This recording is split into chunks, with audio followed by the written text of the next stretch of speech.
আগামী 19শে জুলাই বাংলাদেশ জামাত ইসলামীর উদ্যোগে ঐতিহাসিক সোহরাওয়ার্দী উদ্যানে জাতীয় সমাবেশের আহ্বান জানানো হয়েছে। এই সমাবেশের লক্ষ্য হচ্ছে 7 দফা বাস্তবায়ন। 7 দফা সম্পর্কে আপনারা ইতিমধ্যেই অবহিত হওয়ার কথা।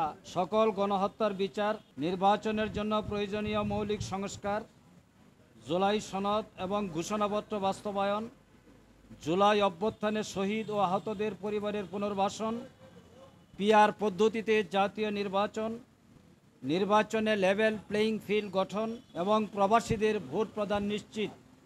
এই 7 দফা দাবি বাস্তবায়নের লক্ষ্যে বাংলাদেশ জামাত ইসলামী 19শে জুলাই জাতীয় সমাবেশের আয়োজন করেছে।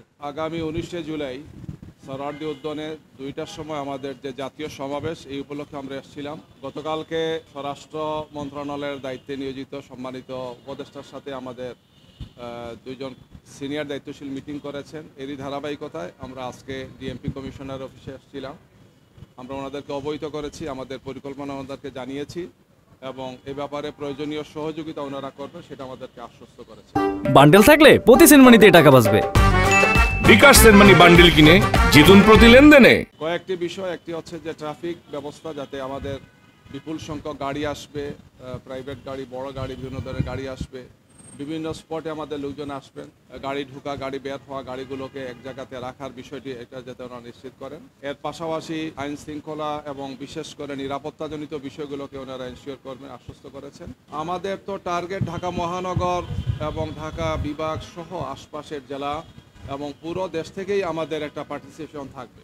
সেটা কয়েক লক্ষ লোক হবে ইনশাল্লাহ। ইতিহাসের সবচেয়ে বড় জনসভা ইনশাল্লাহ, দোয়া করেন। ফেসিবাদের সময় তো আসলে কেউ কোনো প্রোগ্রাম আমরা করতে পারিনি। 2023 সালের 28শে অক্টোবর একটা হয়েছিল, আপনারা জানেন। মারাত্মক চাপের মধ্যে থেকে আমরা করেছিলাম, আমাদের সাথে অন্যান্য রাজনৈতিক দলগুলো করেছিলেন।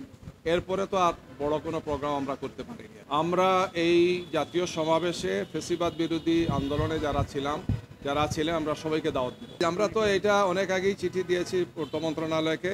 ওনারা আমাদেরকে মাঠের পারমিশন তো পুলিশ দেয় না, সেই পারমিশন দিয়েছেন। আমরা আজকে আসছিলাম ওনাদেরকে অবহিত করা, পরিকল্পনা ওনাদের সাথে শেয়ার করা, যাতে সুন্দর শান্তিপূর্ণভাবে সেটা হয়, এটা ওনারা আমাদেরকে আশ্বস্ত করেছেন। 7 দফা দাবি আমরা বলেছি, আমরা প্রস্তুত আছি। এই দাবিগুলো পূরণ হলে, আমরা আগেও বলেছি, যখন দেবেন তখন আমরা প্রস্তুত।